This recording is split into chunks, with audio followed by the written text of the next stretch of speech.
coming out of the holidays. What we have in front of us is looking to see how much these variants that at least, the UK variant seems to be spread much more easily.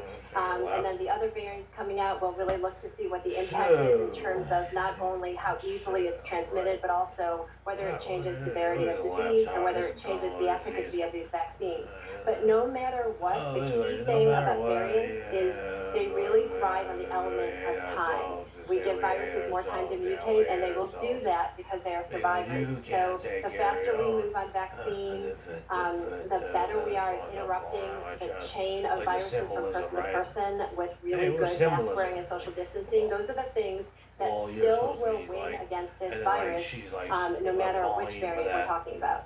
So true, and Doctor, in just a matter of hours, masks will be required on all transport, planes, trains, and buses. How big a difference could that make?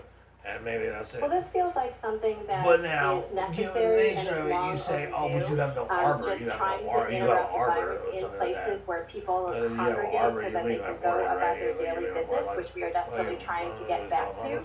Well, like you have an arbor. Also a secondary impact of that, which is just but I can kind of having see people out if in there's a public predisposition to places say, well, I'm have to wear kind masks. of a That spook really about starts something. to get I don't know. all of I'm not us defending on an the idea, same right? page nationally. So this is really the wait, you say you have an arbor. You're on the same level of arbor. That's a 3 times arbor, I think. Because if you can still be that and still have a twice arbor, I'm like, I don't know about that, dude. I'm like, that's kind of like where I'm at. You know what I mean? Hopefully everyone And so, if it would have been that way, then you would have been like dusted and disgusted, and that would have been basically was just the symbolism. My pleasure. Well, the European Commission President says AstraZeneca has agreed to deliver an additional 9 million coronavirus vaccine doses. This follows a furious row between the EU and the drug maker over COVID vaccine supplies. Ursula von der Leyen calls the development a step forward. But as this is happening, all across Europe, frustration is growing over COVID restrictions. Capital cities, including Vienna, Budapest, and Brussels, all saw protests over lockdown measures on Sunday. So for more on that, I want to bring in CNN's Melissa Bell. She joins us now. I didn't mean to say that, but you did that whole thing, and so now you're looking at shades of shades. COVID restrictions, like, it seems to me the premise is get it right, watch Days of Our Lives. Hope of the vaccines arriving for the time being in many parts of Europe, Rosemary, such a shortage that essentially the vaccination campaigns have had to grind to a halt. And that anger that you saw in the streets of so many European cities, really a reflection of the fact, Rosemary, that it's now been nearly a year. That first European lockdown came at the very end of February. Even a situation, it's too bugged up, right? You already jumped to the idea, right? Like we just did that, right? Restrictions in So place, you jumped, it's lockdowns already in too many bugged parts. up. I mean, it's already too messed up. I mean, it's such just, a toll and it's on like, the livelihoods of yeah, many right. across the European Union. Protesters versus police. Demonstrators filled the streets of some European cities on Sunday to vent their anger over coronavirus lockdowns they say have gone on too long. In Brussels, riot police carrying batons and shields detained at least 200 people for gathering at what officials deemed an unauthorized assembly. Protesters say restrictions like a nighttime curfew and a ban on non-essential travel in and out of the country are more destructive than the virus. I'm here because I think it's not right at all what's going on. Just because of a virus that doesn't kill that many people. Now people are dying, starving, they can't work and earn money. Thousands of people marched in Vienna despite a ban on the rally.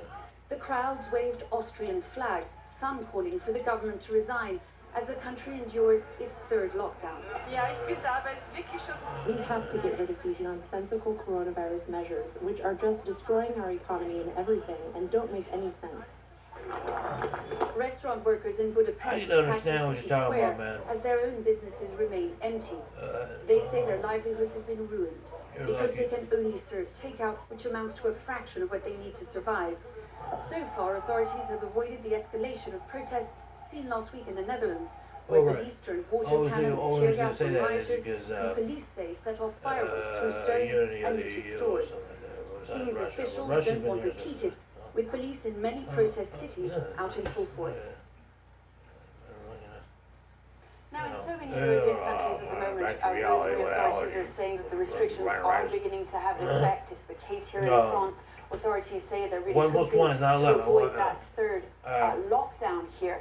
But the point is that across the European Union as well, because they're having such a vaccination campaign, despite those extra doses that you mentioned a moment ago announced by AstraZeneca, extra doses also announced by BioNTech, it's going to take such a long time for that to take an effect. And for now, really, the EU's ambition of vaccinating 70% of its population by the summer looks pretty hopeful at best, Rosemary. Yeah, it is very frustrating timing, no question about it. Melissa Bell joins us live. I want to go to the UK now, where nearly 9 million people have received their first dose of the coronavirus vaccine. Nearly 500,000 people have had both doses. That is according to new government statistics released on Sunday.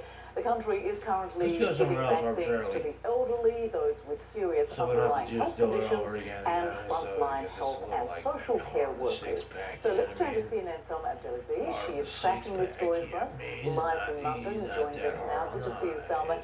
Nearly 9 million people across the UK already have received their first dose of the COVID vaccine. That is very encouraging news. What is the latest on that rollout, and of course the case numbers and hospitalizations there? I have no idea. I'm not an expert. I don't know. I finally get to share a bit of good news with you today. We have reached a major milestone. Every single care home resident in England, every single one, has now either been offered the first dose of the vaccine or received it. That's 10,000 care homes across England. Job done. Tick the box. A major crucial milestone, as the Prime Minister has said. And this was an area of concern, of course. Care home residents of nursing homes were among those where there was an outbreak during the start of this pandemic. Care home residents account for about a third of the overall death toll.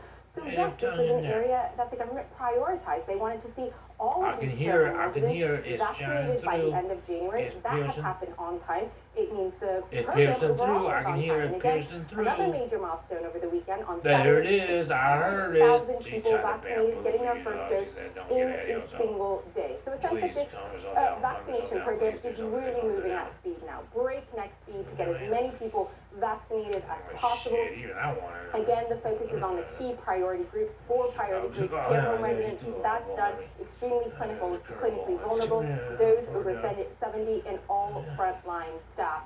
The goal, of course, is to vaccinate all those people in time before this variant. I know you had an expert on just a little bit ago. This variant takes many more lives here. That's the only way to really get a grip on this variant and to regain control of the country, is to continue to vaccinate people at this very quick speed. Great news that you're bringing us. So we look forward to any little gems that we can share with our viewers. Many thanks. Salma Abdelaziz. Well, Russian authorities are desperate to crush demonstrations against the government, but protesters aren't letting a police crackdown stop them. What's got the Kremlin so concerned? We'll take a look.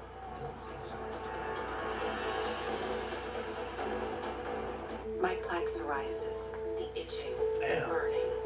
This stinging, my skin was